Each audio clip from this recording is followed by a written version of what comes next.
నిన్న గంట చక్రపాణి గారు 21st సెంచరీలో నిన్నంటే 2-3 రోజులలో మాట్లాడిన వీడియో.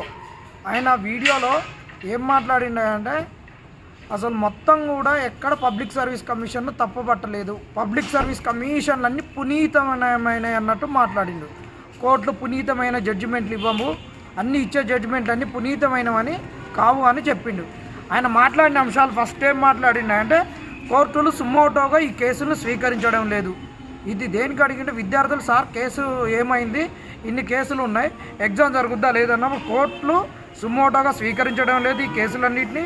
ఇన్స్టిట్యూట్స్ ఎన్నికల ప్రచారంలో పాల్గొన్నాయి, అడ్వకేట్స్ క్వశ్చన్ పేపర్స్ని ఎగ్జామ్ అయిపోయిన వెంబటే చెక్ చేస్తున్నారు కేసులు వేయడానికి, కానీ ఇంపల్సివ్ జడ్జిమెంట్స్ వస్తున్నాయి, ఇన్ఎఫిషియన్స్ అడ్వకేట్స్ ఉంటున్నారు అని చెప్పి లేవనెత్తినటువంటి ఈ 4-5 అంశాలు లేవనెత్తిండి. ఈయన 5 అంశాలు ఈయన మాట్లాడిండు. ఈయన ఎక్కడ మాట్లాడిండు? వీటిలలో ఎక్కడ 21st సెంచరీ వేదికగా మాట్లాడిండు. వీటిలో ఎక్కడ కానీ పబ్లిక్ సర్వీస్ కమిషన్స్ తప్పులు చేస్తున్నాయని మాట్లాడిండా? పబ్లిక్ సర్వీస్ కమిషన్స్ ఏ విధంగా తప్పులు చేస్తాయని మాట్లాడిండా? పబ్లిక్ సర్వీస్ కమిషన్స్ అనేటటువంటిది ఒక రిక్రూట్మెంట్ ఏజెన్సీ. వివిధ డిపార్ట్మెంట్స్ వాళ్ళకి కావాల్సినటువంటి ఉద్యోగాలను నింపివన్నప్పుడు నింపించే పని చేస్తాయి. వీళ్ళు చేసేటటువంటి తప్పులు ఫస్ట్ ఎక్కడ కనిపిస్తాయి అంటే క్వశ్చన్ పేపర్లో తప్పులు కనిపిస్తాయి. ఒకటి ట్రాన్స్లేషన్స్, ఇంకొకటి క్వశ్చన్స్ ఫ్రేమ్ చేసే దగ్గర, ఇంకొకటి ఆన్సర్లు ఫ్రేమ్ చేసే దగ్గర. ఈ 3 పారామీటర్లలో వీళ్ళు చేసే తప్పులు. ఇంకా కొన్ని తప్పులు ఎక్కడ ఉంటాయి అంటే రిక్రూట్మెంట్ ఏజెన్సీ లెవెల్లో ఈ రిక్రూట్మెంట్ ఏజెన్సీలను రిక్రూట్మెంట్ చేసి ఉన్నటువంటి డిపార్ట్మెంట్స్.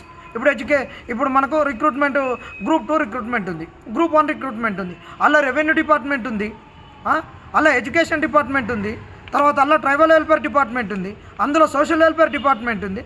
ఇలా ఒక 18 డిపార్ట్మెంట్స్ ఉన్నాయి. ఆ డిపార్ట్మెంట్స్ వాళ్ళకు కావాల్సిన క్వాలిఫికేషన్లను ఫ్రేమ్ చేసేటప్పుడు కానీ వాళ్ళు పెట్టేటటువంటి జీవోలు కానీ వీటన్నిటి వల్ల వస్తాయి. అలాంటప్పుడు పబ్లిక్ సర్వీస్ కమిషన్ వస్తున్న వీళ్ళకు అడిగినప్పుడు మీరు ఈ చేయండి, GAD నుంచి ఇలాంటివి రావాలి అని చెప్పాలి. ఇప్పుడు అక్కడ వచ్చే ప్రధాన సమస్యలు ఏంది?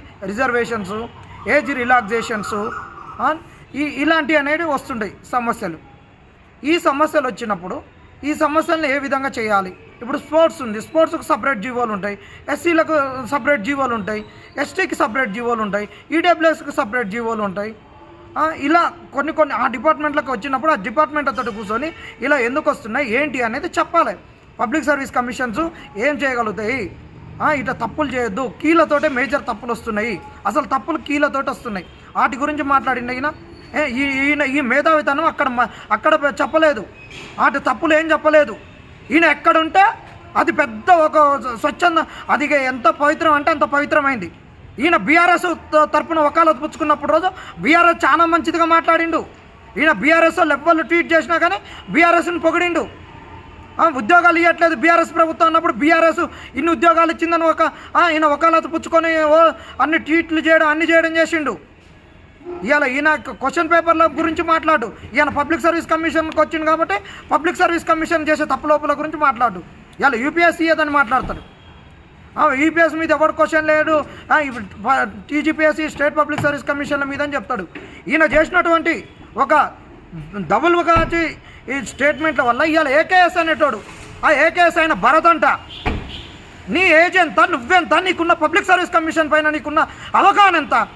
నువ్వు ఇవాళ UPSCలో ఢిల్లీలో ప్రిపేర్ అయ్యి వచ్చి నీకు సర్వీస్ రాకపోయేసరికి ఇక్కడ ఇన్స్టిట్యూట్లలోకి వచ్చి ఇలా బాధలు ఏం తెలుసు, ఇలా గాథలు ఏం తెలుసు? ఇలా నువ్వు అంటావు ఇంపల్సివ్ జడ్జిమెంట్స్ అని. ఇంపల్సివ్ జడ్జిమెంట్స్ అంటే ఏంది? కోర్టు తను యాక్షన్ తీసుకునేటప్పుడు ఇచ్చే జడ్జిమెంట్ అప్పుడు ఎలాంటి ఆలోచన లేకుండా విచక్షణ రహితంగా ఇస్తుందంటున్నావు. ఏది ఇచ్చింది judgement? Impulsive judgement. Madhavadevi madam ఇచ్చింది ఇంపల్సివ్ జడ్జిమెంటా? ఫస్ట్ సారి పేపర్ లీక్ అయినప్పుడు సెకండ్ సారి ఏం చేసింది? కన్ను మూసుకుందా ఈ పబ్లిక్ సర్వీస్ కమిషన్?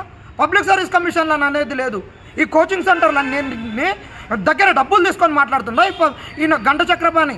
ఈ మేధావులందరూ అనుకునేటోళ్ళు, తెలంగాణ మేధావులు అందరూ అనుకునేటోళ్ళు వీళ్ళందరూ ఈ కార్పొరేట్ వ్యవస్థ లెక్క తయారైన ఇన్స్టిట్యూట్లకే ఒత్తాసు పలుకుతాయి. ఈ తెలంగాణ గడ్డ మీద వచ్చినటువంటి తెలంగాణలో పెట్టినటువంటి అయినా, ఆంధ్రోడు పెట్టినటువంటి అయినా బాగా డబ్బులు సంపాదించిన వాళ్ళకి వీళ్ళు ఒత్తాసు పలుకుతారు. ఒక బీదోడు, బిత్కోడు, ఒక నిజంగా ఒక మెంటర్షిప్ చేసేటోడు అలాంటి వాని గురించి వీళ్ళు పోయి ఆ వేదికల మీద మాట్లాడరు. వీళ్ళు సొంతంగా వచ్చి మాట్లాడరు. ఇన్స్టిట్యూట్లలో కొన్ని యాన్వలప్ కవర్లు జోబిలో పెట్టగానే వీళ్ళ కార్లు కానీ వచ్చి అక్కడ మాట్లాడతారు. అక్కడ వీడు పోయి మాట్లాడి వెళ్ళిపోగానే మేధావులు అనేటోడు వెళ్ళిపోగానే వీళ్ళని అడ్డం పెట్టుకొని వాడు చేసే వ్యాపారం గురించి మాట్లాడరు. ఇవాళ ఈయన ఒక మాట్లాడిన మాటలను అన్ని ఇన్స్టిట్యూట్లు చేస్తున్నాయి. మరి ఎన్ని డబ్బులు తీసుకున్నారు ఇన్స్టిట్యూట్ల దగ్గర? నువ్వు ఎన్ని చిలక పలుకులు పలికినావు? ఇది అసలు ఇప్పుడు దీని తర్వాత ఇవాళ ఏ కేసు ఆయన మాట్లాడిన రేపు ఇంకొక ఆయన మాట్లాడుతాడు, ఇంకొక ఆయన మాట్లాడతాడు. మొత్తం ఈ విధంగా ఈ అసలు గ్రూప్స్ వాళ్ళని అన్యాయం చేసేందుకు చేస్తున్నటువంటిది. వీళ్ళకు ఆయన అంటాడు, భరత్ నీకేం తెలుసు? 3,000 ఇక్కడ వచ్చినటువంటి 28,150కి ఎట్లా తీసుకున్నారా తెలుసా నీకు? 29 జీవో ఇవాళ 12 ఏళ్ళు కోల్పోయింది గడ్డ నోటిఫికేషన్ లేకుండా.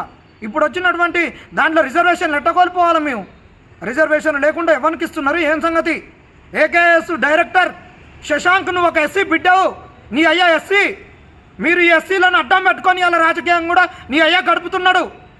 మీరు ఇదేనా మీరు 29 జీవో గురించి? ఒక గంట చక్రపాణి ఎస్సీ ఉండి ఆయన మాట్లాడిండు. ఇవాళ నీ ఎస్సీ ఇన్స్టిట్యూట్ నుంచి ఇంకొక ఆయన మాట్లాడతాడు. మీకు అన్ని కులాలు కావాలి, మీరు వీటిని ఉపయోగించుకొని రాజ్యాధికారాల వైపు పోవాలి. కానీ ఈ బడుగు బలైన వర్గాల పిల్లలకు అన్యాయం జరుగుతున్నప్పుడు మాత్రం మీరు మాట్లాడరు. కాబట్టి ఖబర్దార్ చెప్తున్నాం, మీరు కోర్టుల విషయాలలో మీరు ఇష్టం వచ్చినట్టు జోక్యం చేసుకోవద్దు. ఇది రెండోసారి కాకపోతే 5 సార్లు రాస్తారా? 2 సార్లు రద్దు అయిందని చెప్పి ఇష్టం వచ్చినట్టు పబ్లిక్ సర్వీస్ కమిషన్ అమ్ముకుంటుందా? ఏం చేస్తుంది? ఎందుకు ఈ క్వశ్చన్లు ఫ్రేమ్ చేస్తుంది? వాటన్నిటి గురించి 14 క్వశ్చన్ల గురించి మాట్లాడుకుంటే ఇవి మాట్లాడతారా? ఇక రేపు ఎగ్జామ్ అయిపోతుంది, ఇది అయిపోతుంది, అది అయిపోతుందని మీరు ఏం మాట్లాడుతున్నారు? మీరు వ్యాపార సంస్థలు ఒక్కొక్క ఎగ్జామ్ జరిగి ఆగిపోయినప్పుడు ఎన్ని కోట్లు దండుకుంటున్నారు మీరు? ఒక్కొక్కరి కాడ 1000 మంది ఉన్నారు, ఒక్కొక్కడు 2 కోట్ల వరకు దండుకున్నాడు. ఇవాళ మెయిన్స్ పేరు మీద, ప్రిలిమ్స్ పేరు మీద నిరుద్యోగులకు సమస్యలు వచ్చినప్పుడు ఇలాంటి కోర్టుల కేసులు అమ్ముకుండా